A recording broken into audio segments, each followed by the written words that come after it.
বলি আল্লাহর বিরুদ্ধে কথা বলে কষ্ট লাগে খুব।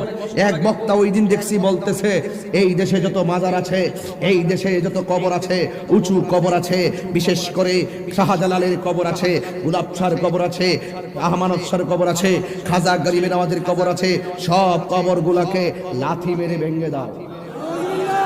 এই কথাটা যিনি বলছেন সে কি কথাটা রাইট বলছেন? আপনারা যে বলেন যে আমি তাহিরি জবাব দিলে আপনারা মনে করেন যে আমি আপনার বিরুদ্ধে বলছি। আচ্ছা মনে করেন ওলি আল্লাহর কবর না, সাধারণত একজনের বাবার কবরে লাথি দিলে কি তার পাউডা আস্থা থাকবো? সে ওলি না, মানলাম ওলি না, কোন কবরে গিয়ে লাথি মারবে সাহস কার আছে? সাহস কার আছে?